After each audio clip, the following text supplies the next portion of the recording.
आज अपन डिस्कस करेंगे जो अपनी बीटीएससी की वैकेंसी है उसमें सिलेबस क्या रहने वाला है, कौन सा पोर्शन ज़्यादा पूछा जाएगा, कौन सा कम पूछा जाएगा। क्योंकि इससे पहले तो एग्ज़ाम कंडक्ट करवाया नहीं है बीटीएससी ने। तो जो अभी एग्ज़ाम ड्रेसर का होने वाला है या फिर रेडियोग्राफर का जो एग्ज़ाम हुआ है उसमें कौन सा पोर्शन ज़्यादा आया है, उसके बेसिस पे अपन डिस्कस करेंगे। और जो सिलेबस अपलोड हुआ है उस सिलेबस में कौन कौन से टॉपिक दिए गए हैं वो भी अपन जानकारी लेंगे। तो कौन से सिलेबस को अपने को अच्छे से पढ़ना है, किसको अपने को कम पढ़ना है, ये सारी चीज़ें देखेंगे। ठीक है। तो जैसे ही अपन बीटीएससी की साइट पे जाएंगे, अपन बीटीएससी की साइट पे जाएंगे।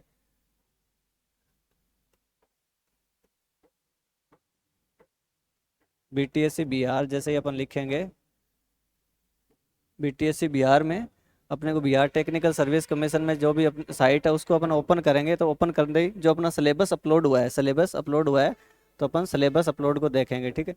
सिलेबस अपना हुआ है तो सिलेबस फॉर फार्मासिस्ट, फार्मासिस्ट की वैकेंसी करंट में आई हुई है बीटीसी के थ्रू, उसका सिलेबस है। उसके नीचे syllabus of post of tutor, जो नर्सिंग के ट्यूटर है उनके लिए। ठीक है। उसके लिए जो सिलेबस, उसके नीचे देखिए syllabus of post of staff nurse, ये सिलेबस अपने लिए डाला गया था। ठीक है। अपने लिए डाला गया था क्योंकि इस वैकेंसी का पहले से फिक्स था कि ये वैकेंसी आएगी आएगी, तो इसके लिए सिलेबस पहले से अपलोड किया गया है। ठीक है। तो ये सिलेबस अपन देखेंगे कि इस सिलेबस में क्या क्या है। ठीक है।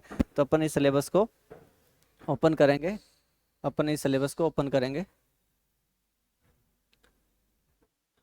अपना सिलेबस ओपन हो गया। सिलेबस में अपन देखेंगे क्या चीज़, कौन सा पोर्शन ज़्यादा है। ठीक है। कौन सा पोर्शन ज़्यादा है। तो सबसे पहले देखिए आपके बेसिक साइंस, बेसिक साइंस दी गई है। तो बेसिक साइंस के अंदर आपकी एनाटॉमी एंड फिजियोलॉजी मेनली। ठीक है। बेसिक साइंस में अपन क्या देखेंगे, जो एनाटॉमी एंड फिजियोलॉजी है, आपकी जो एनाटॉमी एनाटॉमी एंड फिजियोलॉजी है, देखिए जो बेसिक साइंस में आपकी एनाटॉमी एंड बायोकेमिस्ट्री, ये एनाटॉमी मेन आएगी। ठीक है। तो एनाटॉमी में जो भी सिस्टम है वो सारे के सारे मेन आएंगे। ठीक है। और एनाटॉमी में भी विशेष क्या आएगा, विशेष क्या आएगा, तो आपका रेस्पायरेटरी। ठीक है। ये आप क्लियर कर लीजिएगा, रेस्पायरेटरी, रेस्पायरेटरी सिस्टम, इसमें से क्वेश्चन आएंगे, इसमें से क्वेश्चन आएंगे। ठीक है। क्यों, क्योंकि ट्यूबरकुलोसिस, ट्यूबरकुलोसिस टीबी के रिगार्डिंग तो आप क्लियरली पढ़ ही लीजिएगा, टीबी के रिगार्डिंग। ठीक है। ट्यूबरकुलोसिस के पेशेंट बहुत ज़्यादा है, तो टीबी के लिए क्वेश्चन यहाँ से अराइज होगा और टीबी के लिए यहाँ से क्वेश्चन पूछा जाएगा। ठीक है। ट्यूबरकुलोसिस आप पढ़ सकते हो। और अगर आपको बेसिक एनाटॉमी में मैं बताना चाहूँ तो और क्या पढ़ सकते हो, जैसे आप रीनल सिस्टम के बारे में क्लियर पढ़ना है आपको, रीनल सिस्टम। क्यों, क्योंकि आपको एकेडी और सीकेडी के पेशेंट बहुत ज़्यादा मिलेंगे यहाँ पे, एकेडी और सीकेडी के पेशेंट बहुत ज़्यादा है, तो इस पे भी ये क्वेश्चन पूछा जाएगा। ठीक है। क्योंकि एकेडी सीकेडी के पेशेंट ज़्यादा, तो रीनल सिस्टम को अपने को क्लियर से पढ़ना है। ठीक है। तीसरी चीज़ अपने को कौन सा पढ़ना है, digestive system, digestive system, digestive system में स्पेशल अपने को कौन सा देखना है, स्पेशल अपने को लीवर के रिगार्डिंग, लीवर के रिगार्डिंग। ठीक है। क्योंकि लीवर के रिगार्डिंग क्यों देखना है, क्योंकि लीवर सिरोसिस के पेशेंट बहुत ज़्यादा मिलेंगे, सीएलडी क्रोनिक लीवर डिजीज के पेशेंट बहुत ज़्यादा है। तो लीवर के रिगार्डिंग अपने को फुल्ली पढ़ना है और इसके सारे के सारे डिसऑर्डर पढ़ने हैं, सब के सब जितने भी डिसऑर्डर है वो अपने को कवर करना है। तो यहाँ से पूछा जा सकता है, ये मेरी सोच के अकॉर्डिंग मैं बता रहा हूँ कि ये चीज़ें ज़्यादा पूछेंगे। जैसे रेस्पिरेटरी सिस्टम में मैंने बताया कि पूरा पढ़ना है और उसमें मेनली टीबी पढ़नी है आपको, मेनली टीबी, तो यहाँ से क्वेश्चन अराइज होंगे। ठीक है। और रीनल सिस्टम में, रीनल सिस्टम पूरा पढ़ना है, उसमें डिसऑर्डर में पढ़ना है आपको सीकेडी एकेडी किसकी वजह से होती है। ठीक है। कौन से इंजेक्शन कॉन्ट्राइंडिकेट है सीकेडी पेशेंट में, कौन से पेशेंट एकेडी में कॉन्ट्राइंडिकेशन है, ऐसा कौन सा इंजेक्शन है जो सीकेडी को लगा सकते हो पर सीएलडी को नहीं लगा सकते, ऐसा कौन सा इंजेक्शन है जो सीएलडी को लगा सकते हो सीकेडी को नहीं लगा सकते हो, यहाँ से क्वेश्चन अराइज हो सकता है। ठीक है। उसके बाद में जैसे अपन नेक्स्ट देखते हैं, उसके बाद में नेक्स्ट देखते हैं न्यूट्रिशंस, उसके बाद में दिया गया है न्यूट्रिशंस। ठीक है। तो न्यूट्रिशंस में अपने को, न्यूट्रिशंस में अपने को सारी की सारी चीज़ पढ़नी है। ठीक है। प्रोटीन पढ़ना है अपना सारा का सारा, प्रोटीन पढ़ना है। ठीक है। डेक्सट्रोज पढ़ना है, डेक्सट्रोज पढ़ना है, और लिपिड पढ़ना है। ठीक है। लिपिड पढ़ना है, ये सारी की सारी अपने को पढ़नी है। ठीक है। प्रोटीन लिपिड और डेक्सट्रोज, ये तीनों चीज़ अपने को पढ़नी है। और कौन सी डिजीज में अपन कौन सी चीज़ देंगे। ठीक है। तो मैंने पहले ही बताया था कि आपको लीवर पढ़ना है और आपको किडनी पढ़ना है। ठीक है। तो किडनी वाले पेशेंट में कौन सी डाइट देंगे, लो प्रोटीन डाइट देंगे। ठीक है। लीवर वाले में कौन सी डाइट देंगे, वो सारी चीज़ें आपको यहाँ पे क्लियर होनी चाहिए। टीबी वाले में कौन सी डाइट देंगे, हाई प्रोटीन डाइट देंगे। तो ये चीज़ें डाइट से रिलेटेड क्वेश्चन आएंगे। डाइट से रिलेटेड कैसे आएंगे, डायरेक्ट क्वेश्चन नहीं आएंगे। जैसे अपने को सिनारियो बेस्ड क्वेश्चन आएगा कि एक पेशेंट है जो सीकेडी पेशेंट है, क्रोनिक किडनी डिजीज का पेशेंट है, उसकी आपको डाइट मैनेजमेंट करना है, तो आप क्या करोगे। तो उसमें ऑप्शन रहेंगे हाई प्रोटीन डाइट, लो प्रोटीन डाइट। ठीक है। हाई कार्बोहाइड्रेट डाइट, ठीक है, तो उसमें आपको लो प्रोटीन डाइट पे जाना है, लो प्रोटीन डाइट में, ठीक है। ऐसे ही आपका सीएलडी के रिगार्डिंग पूछेगा, सीएलडी में क्या कौन सी डाइट दोगे, तो लो फैटी डाइट दी जाएगी। उसी की तरह आपको पूछा जाएगा कि टीबी में क्या दोगे, तो टीबी में आपको हाई प्रोटीन देनी है, टीबी में कौन सी हाई प्रोटीन देनी है। तो यहाँ से आपका क्वेश्चन अराइज हो सकता है, तो ये भी आप देख लीजिएगा, ये भी आपको पूछा जा सकता है, ठीक है। उसके बाद में अपन नेक्स्ट देखते हैं, उसके बाद में psychology and mental health and psychiatric nursing, ठीक है। साइकोलॉजी में आपको मेनली साइकोलॉजी पे कम ध्यान देके आपको साइकेट्रिक नर्सिंग पे ध्यान देना है। साइकेट्रिक नर्सिंग से ज़्यादा क्वेश्चन अराइज होंगे, ठीक है। साइकेट्रिक नर्सिंग से जैसे सीजोफ्रेनिया, डेमेंशिया, डिलीरियम, डिल्यूजन, ये सारे के सारे यहाँ से क्वेश्चन ज़्यादा अराइज होंगे, तो इस पे साइकोलॉजी पे थोड़ा कम ध्यान देना है। साइकोलॉजी पे आप इड, ईगो, सुपर ईगो, यहाँ तक, ठीक है, इल्यूजन, हेल्यूसिनेशन, ये चीज़ें कवर कर सकते हो। उसके बाद साइकेट्रिक आपको फुल्ली आना चाहिए, क्योंकि साइकेट्रिक से क्वेश्चन पूछे जाएंगे, ठीक है। उसके बाद में नेक्स्ट सिलेबस में अपन चलते हैं। नेक्स्ट सिलेबस में फंडामेंटल ऑफ नर्सिंग। यहाँ से जो अदर स्टेट के बच्चे हैं उनको मैं बता देना चाहता हूँ कि बिहार की अगर वैकेंसी है तो उसमें फंडामेंटल ऑफ नर्सिंग सबसे ज़्यादा आएगी, क्योंकि यहाँ पे थ्योरी पे ज़्यादा काम नहीं होता है, बिहार में थ्योरी पे काम कम होता है और प्रैक्टिकल पे ज़्यादा काम होता है, प्रैक्टिकल पे, ठीक है। प्रैक्टिकल सबको आता है, प्रैक्टिकल यहाँ पे सबको आता है, बच्चे बच्चे को प्रैक्टिकल आता है, ठीक है।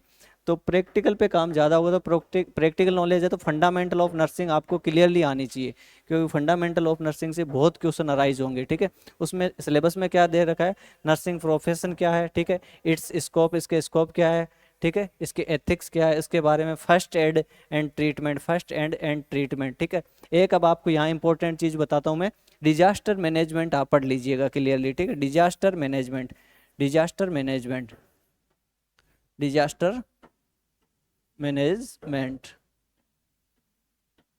क्यों बताया मैंने, डिजास्टर मैनेजमेंट क्यों पढ़ना है, क्योंकि आपको पता है बिहार में आपको बीटीएससी है, बिहार टेक्निकल सर्विस कमीशन, तो बिहार में आपकी जॉब लगेगी, और बिहार में जॉब लगेगी तो आपको यहाँ पे पता है कि बाढ़ की संभावना बहुत ज़्यादा रहती है, तो वो एक प्रकार का क्या डिजास्टर है, तो उसके मैनेजमेंट के लिए आपको रेडी रहना है, और यहाँ से क्वेश्चन अराइज होंगे, ठीक है।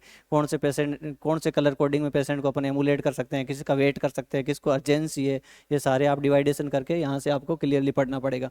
फंडामेंटल में डिजास्टर मैनेजमेंट आपको अच्छे से याद होना चाहिए, यहाँ से क्वेश्चन श्योर बिल्कुल आएगा, ठीक है। उसके बाद में सेफ इन्वायरमेंटल पेशेंट, ठीक है। Safe environmental patient, congenital and safe environmental patient के लिए सेफ इन्वायरमेंट कौन सा, उसके बारे में पढ़ना है, ठीक है। Basic nursing procedures, patient with understanding of the scientific principle, अपने को जो भी प्रोसीजर्स के बारे में पढ़ना है, जैसे कि कैथेटराइजेशन हो गया, आरटी इंसर्शन हो गया, ठीक है। अपना कैथेटराइजेशन हो गया, मैं आपको बताना चाहूँ तो क्या हो गया अपना, जैसे कैथेटराइजेशन हो गया, ठीक है। तो इसके बारे में अपने को क्लियरली पता होना चाहिए, कैथेटराइजेशन के अंदर अपने को अच्छे से पता होना चाहिए। आरटी इंसर्शन हो गया, ठीक है। कैनुलाइजेशन हो गया, यहीं से क्वेश्चन आएंगे, है ना, क्योंकि पहले कभी एग्जाम लिया नहीं है इसने, और क्वेश्चन यहीं से आने, कैनुलाइजेशन हो गया, आरटी इंसर्शन हो गया, ये आपके फंडामेंटल के जो भी प्रोसीजर है, आपके एनिमा हो गया, ठीक है, इसका पूछ सकते हैं, ठीक है। आरटी फीडिंग हो गया, इसका भी पूछ सकते हैं, आरटी फीडिंग कैसे देंगे, कितनी फ्रीक्वेंट देंगे, कितनी अमाउंट में देंगे, वो पूछ सकते हैं, ठीक है। ये यहाँ से फंडामेंटल ऑफ नर्सिंग का क्वेश्चन यहाँ से अराइज हो गया, और F1 को सबसे ज़्यादा पढ़ना है। मैं तो ये कहूँगा बीटीएससी के लिए आप प्रिपेयर हो रहे हो तो फंडामेंटल ऑफ नर्सिंग आपको ज़्यादा पढ़नी है, क्योंकि मेरे अकॉर्डिंग, मेरे एक्सपीरियंस का, जो मेरा 5 साल का एक्सपीरियंस है, वो बताना चाहूँगा कि फंडामेंटल ऑफ नर्सिंग यहाँ पे प्रैक्टिकली ज़्यादा है, थ्योरेटिकली कम है, तो फंडा से क्वेश्चन बहुत ज़्यादा अराइज होंगे, ठीक है। मेजर सब्जेक्ट हमेशा अपना एमएसएन रहा है, तो मेरे अकॉर्डिंग अब की बार यहाँ पे फंडा रहना चाहिए, फंडामेंटल ऑफ नर्सिंग रहना चाहिए, ठीक है। तो उसके बाद में बात करते हैं नेक्स्ट क्या है, तो नेक्स्ट फंडा का ही है।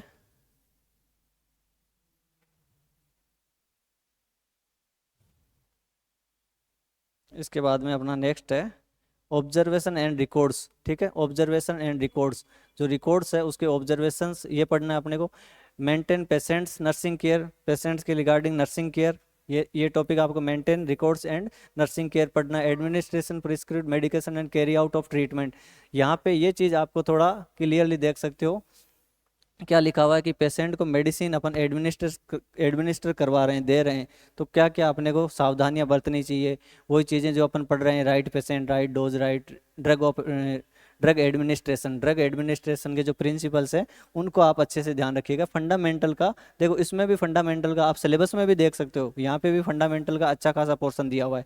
तो मेरे अकॉर्डिंग फंडामेंटल ऑफ नर्सिंग ज़्यादा आएगी, ठीक है। उसके बाद में अपना CHN, उसके बाद में CHN सेकंड नंबर पर रह सकती है आपकी। CHN है वो पोर्शन में मेजर पोर्शन फंडामेंटल रहेगा, दूसरा आपका CHN रह सकता है, ठीक है। CHN में आप क्या पढ़ोगे, सारे के सारी कम्युनिकेबल डिजीज, ठीक है, सारी की सारी NCD पढ़ लोगे, नॉन कम्युनिकेबल डिजीज पढ़ लोगे, कम्युनिकेबल डिजीज पढ़ लोगे, ठीक है, कम्युनिकेबल डिजीज पढ़ लोगे। तो ये चीज़ें आपको पढ़ने हैं। नॉन कम्युनिकेबल डिजीज सारी की सारी पढ़नी है आपको, क्योंकि NCD जो प्रीवियस यहाँ पे CHO लगे हुए हैं उनको पता है कि आप NCD पे कितना काम कर रहे हो। उनको अगर आपका कोई दोस्त CHO लगा है तो उनको पूछना कि आप NCD के रिगार्डिंग कितना काम कर रहे हो, वो बहुत काम कर रहे हैं, ठीक है। तो NCD आपको नॉन कम्युनिकेबल डिजीज है वो सारी आनी चाहिए, और कम्युनिकेबल डिजीज भी सारी आनी चाहिए।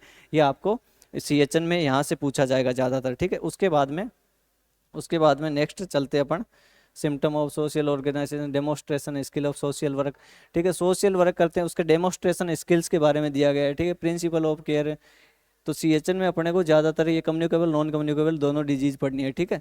अब अपन फैमिली प्लानिंग के रिगार्डिंग एक आपको पढ़ना है, फैमिली प्लानिंग के रिगार्डिंग, ये ध्यान रखिएगा क्लियरली, ठीक है।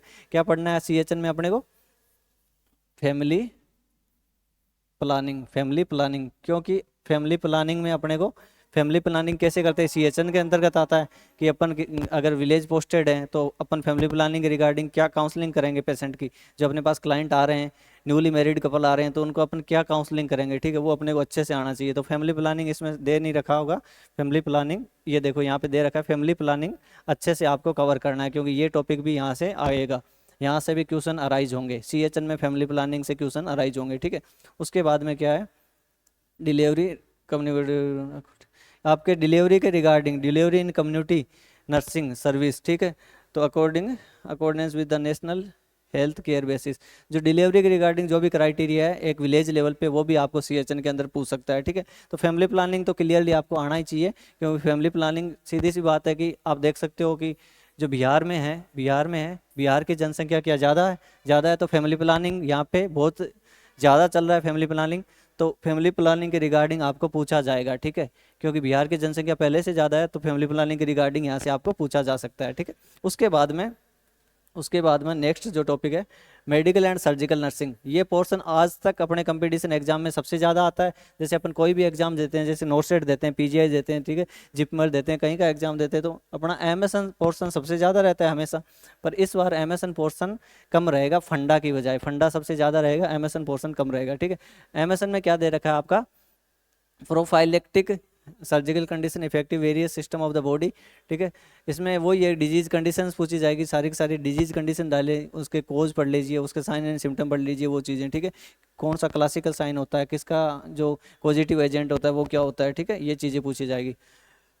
और उसके बाद इसमें prepare theatre surgery operative procedure, इसके अंदर ये तो OT के रिगार्डिंग क्वेश्चन है ज़्यादा, अपने को इतना ज़्यादा नहीं पूछा जाएगा इधर से। उसके बाद में अपन चलते हैं नेक्स्ट चलते हैं, केयर क्रिटिकली इल पेशेंट वो required the support maintenance of function provide the first aid ये डिजास्टर। देखो ये अपन ने मैंने फंडा में बताया था, आपको आता है एक्चुअली फंडामेंटल में ये, पर यहाँ पे दे रखा है, ये देखो, ये आपको पढ़ लेना है अच्छे से, यहाँ से क्वेश्चन अराइज होगा, बिल्कुल होगा, ठीक है। इसमें लिख रखा है provide first aid in case of disaster, emergency and accidental and demonstration skill in the transport the casualties. अगर पेशेंट को अपन कैजुअलिटीज में ट्रांसपोर्ट कर रहे हैं तो उस समय जो डिजास्टर है, इमरजेंसी कंडीशन में अपन क्या एक्शन लेंगे, ठीक है। तो यहाँ पे आपको डिजास्टर के रिगार्डिंग क्लियर दी है, इमरजेंसी या क्रिटिकली जो एक्सीडेंटल पेशेंट है उनका अपन कैसे मैनेजमेंट करेंगे, तो यहाँ से क्वेश्चन आ सकता है, ठीक है, यहाँ से क्वेश्चन आ सकता है। आज तक जो सिलेबस अपन देते आए हैं अपने को ज़्यादातर पता है कि कौन से एग्जाम में क्या पूछा जाता है, अच्छे से पता रहता है, ठीक है। पर ये BTSC का फर्स्ट एग्जाम है, नर्सिंग के रिगार्डिंग BTSC का फर्स्ट एग्जाम है, सबको पता है। तो अभी तक किसी को पता नहीं है कि क्या आने वाला है, पर जो यहाँ पे प्रॉपर रह रहा है, काम कर रहा है, उसको थोड़ा बहुत आइडिया हो चुका है कि क्या पूछ सकते हैं ना, क्या पूछ सकते हैं, क्योंकि पेशेंट किस तरह के ज़्यादा है, जिस क्षेत्र में जैसे पेशेंट ज़्यादा रहेंगे वहीं से क्वेश्चन ज़्यादा अराइज होने के चांस रहते हैं हमेशा, ठीक है। तो वही मैं आपको बता रहा हूँ कि जो मेरा एक्सपीरियंस है उसके अकॉर्डिंग मैं आपको बता रहा हूँ, तो यहाँ से क्वेश्चन आपका अराइज हो सकता है, ये आप क्लियरली पढ़ लेना, ठीक है। बाकी उसके बाद में अपन नेक्स्ट चलते हैं, पीडियाट्रिक नर्सिंग, ठीक है, पीडियाट्रिक नर्सिंग, यहाँ से भी क्वेश्चन अराइज होंगे, यहाँ से भी क्वेश्चन की जो मात्रा रहेगी, क्वेश्चन की मात्रा रहेगी वो अच्छी खासी रहेगी। पीडियाट्रिक नर्सिंग भी अच्छा खासा पूछा जाएगा, ठीक है, क्योंकि पीडियाट्रिक नर्सिंग अच्छा खासा यहाँ से पूछा जाएगा। इसमें क्या पूछा जाएगा, आपके ग्रोथ जीडी दे रखा है, growth and development, growth and development इसमें से पूछा जाएगा, सारे के सारे माइलस्टोन पूछे जाएंगे, ठीक है। चिल्ड्रन का न्यूट्रिशन स्टेटस मेंटेन करने के लिए अपन कौन सी डाइट देंगे वो पूछा जाएगा, ठीक है। पीडियाट्रिक नर्सिंग में प्रोवाइड नर्सिंग मैनेजमेंट, न्यूनेंट, न्यूनेंट का नर्सिंग मैनेजमेंट क्या करेंगे, चिल्ड्रन का क्या करेंगे, ठीक है, ये चीज़ें पूछी जाएगी। उसके बाद में emergency neonate and children takes appropriate first aid measures, अगर किसी एक्सीडेंटल कंडीशन में न्यूनेंट या अपने पास चिल्ड्रन आता है तो उसका अपन फर्स्ट एड क्या करेंगे, उसका फर्स्ट एड क्या करेंगे, वो यहाँ से अपने को क्वेश्चन ज़्यादा पूछेगा, ठीक है। उसके बाद में practical the various hospital and communities, ठीक है। इसके बाद में अपना ओबीजी, उसके बाद में अपना जो सबका फेवरेट रहता है हमेशा से ओबीजी, ऑब्स्ट्रक्टिव नर्सिंग, ठीक है, ओबीजी। ओबीजी के अंदर क्या क्या पूछ सकते हैं, ठीक है, अपने जो गायनिक सब्जेक्ट है उससे अपने को क्या पूछ सकते हैं वो अपन बात करेंगे, ठीक है। गायनिक सब्जेक्ट से क्या पूछ सकते हैं, गायनिक सब क्या पूछ सकते हैं गायनिक में, एक तो अपने को anatomy and physiology of pregnancy, pregnancy की एनाटॉमी और फिजियोलॉजी, ठीक है, ये पूछ सकते हैं, ठीक है। तो प्रेगनेंसी के रिगार्डिंग अपने को अच्छे से पढ़ लेना, इसमें से क्वेश्चन यहाँ आएगा, बिल्कुल आएगा, ठीक है, प्रेगनेंसी वाला क्वेश्चन आएगा। मैंने पहले ही बताया डिजास्टर का आ सकता है, आपका किडनी से रिलेटेड क्वेश्चन आ सकता है, लंग्स से रिलेटेड आ सकता है, टीबी का शोर आएगा, आपका लीवर से रिलेटेड क्वेश्चन आएगा, क्योंकि सीएलडी पेशेंट बहुत ज़्यादा मिल रहे हैं, सीकेडी पेशेंट बहुत ज़्यादा है, टीबी के पेशेंट बहुत ज़्यादा है, ठीक है। जनसंख्या निरंतर बढ़ रही है तो जनसंख्या पे क्वेश्चन आ सकता है, ठीक है। उसके बाद में जनसंख्या पे क्या आएगा, अपन क्या कर सकते हैं, फैमिली प्लानिंग कर सकते हैं, काउंसलिंग कर सकते हैं, अपने पास जो क्लाइंट्स आ रहे हैं उनकी काउंसलिंग कर सकते हैं अपन, तो काउंसलिंग से वहाँ से फैमिली प्लानिंग से क्वेश्चन आएगा। और प्रेगनेंसी से क्वेश्चन आएगा, ठीक है। पीडियाट्रिक नर्सिंग, बच्चों की केयर कैसे करना, उसमें से अपने को क्वेश्चन आएगा, ठीक है। और प्यूपेरियम, जो प्यूपेरियम पीरियड होता है उसके बारे में अपने को यहाँ से पूछ सकते हैं, ठीक है। एंटीनेटल केयर ऑफ मदर, ठीक है, जिसको अपन कहते हैं एंटीनेटल केयर, एंटीनेटल केयर से अपने को पूछ सकता है, ठीक है। अपन तीन चीज़ पढ़ते हैं, एंटीनेटल पढ़ते हैं, पेरीनेटल पढ़ते हैं, पोस्टनेटल पढ़ते हैं, ठीक है। तो यहाँ से एंटीनेटल केयर का अपने को पूछ सकते हैं, क्योंकि एंटीनेटल केयर में ज़्यादातर किसका रोल रहता है, नर्सिंग स्टाफ का रहता है, इवन एएनएम का ज़्यादा रहता है यहाँ पे, पर एएनएम का ना रहे, अगर एएनएम की भी संख्या कम रहेगी बिहार में तो कहीं ना कहीं ग्रामीण क्षेत्र में अगर आप कहीं ना कहीं सीएससी पीएससी पे पोस्टेड हो तो आपका ये रोल रहेगा, ठीक है। तो यहाँ से भी क्वेश्चन पूछ सकते हैं। एपिजियोटोमी, एपिजियोटोमी के बारे में अपने को पूछ सकता है कि एपिजियोटोमी कौन से एंगल पे लगती है, ठीक है, इसकी जो सेफ रहती है वह क्या रहती है, ठीक है, ये पूछ सकते हैं। एपिजियोटोमी सीजर की फोटो दिखा के पूछ सकता है कि एपिजियोटोमी सीजर है ये क्या है, ठीक है। तो जे सेफ लगती है, ठीक है, 7 और 9, जो घड़ी में 7 और 9 का मार्क रहता है वहाँ पे एपिजियोटोमी कट लगता है, ठीक है। और मीडियो लेटरल लगता है, मीडियो लेटरल लगता है, लेटरल साइड में लगता है, मीडियम में लगता है और लेटरल में लगता है, ठीक है। सीधे एनस की साइड में नहीं लगता है, ठीक है, क्योंकि परफोरेट अगर पूछ लिया जाए क्यों नहीं लगता है तो परफोरेट होने के चांस रहते हैं, ठीक है, इसलिए नहीं लगता है वहाँ पे, ठीक है। उसके बाद में सेकंड डिग्री टीयर, ठीक है, सूचर के बारे में पूछ सकते हैं और सेकंड डिग्री टीयर के बारे में, ठीक है, सेकंड डिग्री टीयर के बारे में भी पूछ सकते हैं, तो यहाँ से क्वेश्चन अराइज होंगे, ठीक है। उसके बाद में domiciliary service of the mothers and children, तो यहाँ से भी क्वेश्चन अराइज हो सकता है। Management of the common obstructive emergencies medication needing immediate tearing advice, तो यहाँ से आपको ये क्वेश्चन भी अराइज हो सकते हैं। एक तो एनाटॉमी, आप anatomy and physiology of pregnancy और एंटीनेटल केयर ऑफ मदर, यहाँ से क्वेश्चन आ सकता है। और एक आपका एपिजियोटोमी से क्वेश्चन आ सकता है, first degree tear, first and second degree tear से क्वेश्चन आ सकता है। उसके बाद में नेक्स्ट क्या है, principal administrative and supervision education, ठीक है। इसके अंदर आपको यहाँ से क्राइटेरिया कम ही आएगा, ठीक है, यहाँ से क्वेश्चन कम ही आएंगे, यहाँ से मेरे हिसाब से क्वेश्चन कम आएंगे। बाकी पढ़ना तो ये भी है, अपने को सिलेबस में दिया तो पढ़ना तो सारा ही पड़ेगा, बाकी यहाँ से क्वेश्चन कम राइज होंगे, ठीक है। इसमें क्या दे रखा है, principal administration application health administration at the,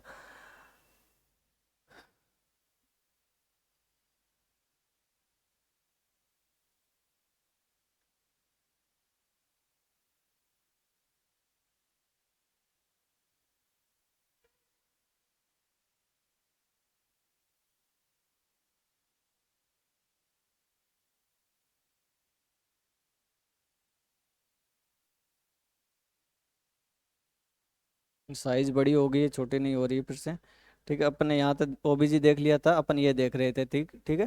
principle of administration, ठीक है, तो प्रिंसिपल ऑफ एडमिनिस्ट्रेशन यहाँ से आपका क्वेश्चन अराइज हो सकता है, तो ये भी आपको पढ़ लेना है, ठीक है। और उसके बाद method of teaching applicable nursing, trends, ठीक है, ये ट्यूटर के लिए ज़्यादा पूछे जाएंगे। जो बिहार का ट्यूटर का सिलेबस उसमें भी ये कॉमन क्वेश्चन है, ये कॉमन क्वेश्चन है, ठीक है। तो मेरे अकॉर्डिंग ट्यूटर में ज़्यादा पूछे जाएंगे, स्टाफ नर्स में इनका ज़्यादा रोल नहीं रहेगा, ठीक है। बाकी आप principal supervision development skill, effective human relation improvement, efficiency of staff, ये यहाँ से एक ये 3rd नंबर वाला है ना, इस पर थोड़ा सा आप अच्छे से पढ़ लीजिएगा, ठीक है। 3rd नंबर वाले से यहाँ से क्वेश्चन अराइज हो सकता है।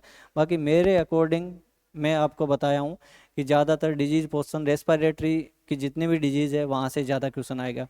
स्पेसिफिकली मैं आपको एक डिजीज़ का नाम बताऊँ तो ट्यूबरकुलोसिस, वहाँ से क्वेश्चन आएगा, ठीक है। उसके बाद में डाइजेस्टिव सिस्टम के ज़्यादातर जो डिजीज़ है वहाँ से क्वेश्चन आ सकता है। मैं आपको स्पेसिफिक बताऊँ तो आपको डाइजेस्टिव में क्या आ सकती है, आपकी लीवर डिजीज़ आ सकती है, ठीक है। लीवर डिजीज़ से क्वेश्चन अराइज हो सकता है। उसके बाद में आपकी डाइजेस्टिव में सारा ही पढ़ लेना, ठीक है। लीवर की मेनली लीवर का 1-2 क्वेश्चन तो आपको देखने को मिल ही जाएगा श्योर। उसके बाद में रीनल सिस्टम में आप कहाँ से पढ़ोगे, पूरा रीनल सिस्टम पढ़ना है, पर किडनी को अच्छे से पढ़ना है, किडनी के डिसऑर्डर अच्छे से पढ़ना है, सीकेडी और एकेडी को अच्छे से पढ़ना है, डाइट प्लान अच्छे से पढ़ना है, सीकेडी और एकेडी पेशेंट के रिगार्डिंग डाइट प्लान क्या रहेगा, ठीक है। उसके बाद में अपने को फैमिली प्लानिंग अच्छे से पढ़नी है, फैमिली प्लानिंग अच्छे से पढ़नी है। फैमिली प्लानिंग में जो भी अपने कॉन्ट्रासेप्टिव मेथड्स आएंगे वो सारे के सारे अच्छे से पढ़ने हैं। कौन से अपन किस ग्रुप में यूज करेंगे, न्यूली कपल है उसमें कौन सा देंगे, ठीक है। फैमिली प्लानिंग कंप्लीट हो चुकी है तो अपन उसको क्या सजेस्ट करेंगे, ये सारे टिप्स वहाँ पे पूछे जाएंगे, ठीक है। उसके बाद में जो पीडियाट्रिक नर्सिंग है, पीडियाट्रिक नर्सिंग में न्यूनेंट की केयर के बारे में पूछा जाएगा, ठीक है। न्यूनेंट की केयर में मेनली जो हाइपोथर्मिया है वहाँ से क्वेश्चन अराइज हो सकता है, ठीक है। हाइपोथर्मिया न्यूनेंट में आप क्या पढ़ोगे, हाइपोथर्मिया पढ़ लेना, न्यूनेंटल हाइपोथर्मिया, हाइपोथर्मिया यहाँ से आपका क्वेश्चन आ सकता है, हाइपोथर्मिया से, ठीक है। और आपका उसके बाद में फंडामेंटल ऑफ नर्सिंग में जितने भी प्रकार के जैसे आरटी इंसर्शन प्रोसीजर है, राइस ट्यूब इंसर्शन प्रोसीजर है, ये पूछ सकते हैं। प्रैक्टिकल बेस के क्वेश्चन ज़्यादा पूछे जाएंगे, थ्योरेटिकल को छोड़ के प्रैक्टिकल बेस के क्वेश्चन ज़्यादा पूछे जाएंगे कि आप आरटी इंसर्शन कर रहे हो तो क्या करना चाहिए। जबकि मुझे पता है कि काम अपना नहीं है, एज ए नर्सिंग स्टाफ का काम नहीं है, बट अपने को पूछे जाएंगे, यहाँ से क्वेश्चन अराइज होंगे। आरटी फीडिंग दे रहे हो तो आपको पेशेंट का कितना एंगल रखना चाहिए, पेशेंट की कौन सी पोजीशन रखनी चाहिए, यहाँ से क्वेश्चन अराइज होंगे, ठीक है। तो ये था अपना जो बीटीएससी का सिलेबस था वो था। इसके आगे अगर और भी अपडेट आती है, कोई और भी अगर अपडेट आती है, अगर और स्पेसिफिक सिलेबस दिया जाता है तो हम आपको ज़रूर बताएंगे। बाकी अभी के लिए यही सिलेबस, क्योंकि ये वैकेंसी पहले से प्री डिसाइड थी कि वैकेंसी आनी है, सबको पता था कि 2025 में वैकेंसी आनी है, क्योंकि 2015 में आई, उसके बाद 2019 में आई, उसके बाद 2025 में, सबको पता था पहले से ही कि वैकेंसी आएगी, बिल्कुल आएगी, और आ गई है ना। इसीलिए सिलेबस थोड़ा पहले डाल दिया गया था। और स्पेसिफिक अगर कोई सिलेबस आता है तो हम आपको तुरंत अपडेट देंगे। आज के लिए इतना ही था, ये आप पढ़ लीजिए। आज के लिए इतना ही, थैंक यू, धन्यवाद।